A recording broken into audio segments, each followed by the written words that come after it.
Welcome to 101nursing.com. Today we'll be talking about seizures within the neonate. Seizures are a period of abnormal electrical discharges within the brain, which causes involuntary movement, convulsions, behavioral, and sensory alteration. There are two types of seizures.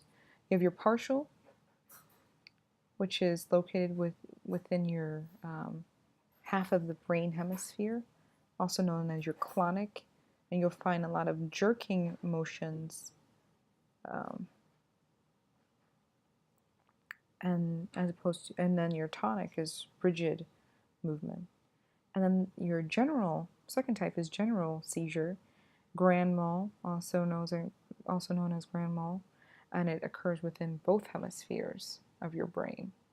This is a picture of your tonic phase and your clonic phase of seizure. Those are the two classifications. Febrile seizure occurs from 6 months to 16 months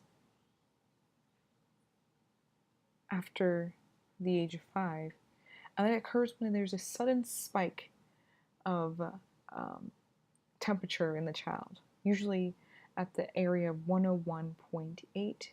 Various textbooks will say different things, but 101.8, and it would have no more seizure issues after that, and it's just related to spike of temperature.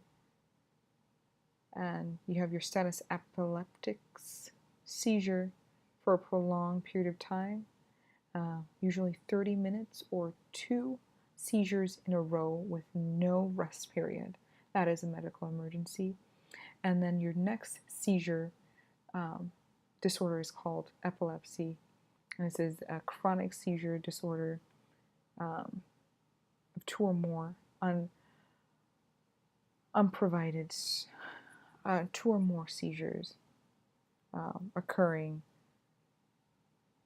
at an unknown time, and various different types of triggers can occur for that. So your patho, what are you going to find? It's really idiopathic. Brain infection can cause seizure, sepsis, triggers such as bright lights. When Pokemon first came out, a lot of children were having seizure because of the very bright light of Pikachu. So sad, isn't it? Tremors tremor and medication, fever, genetic disorder.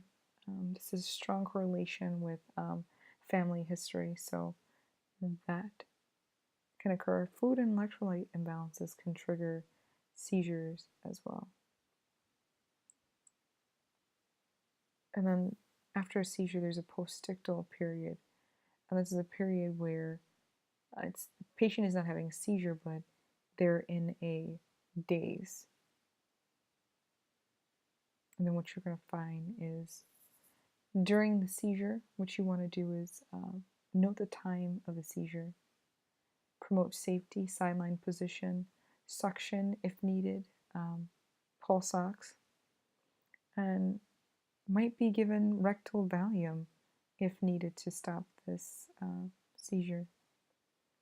Planning, you're going to have EEG, the electrography of the brain.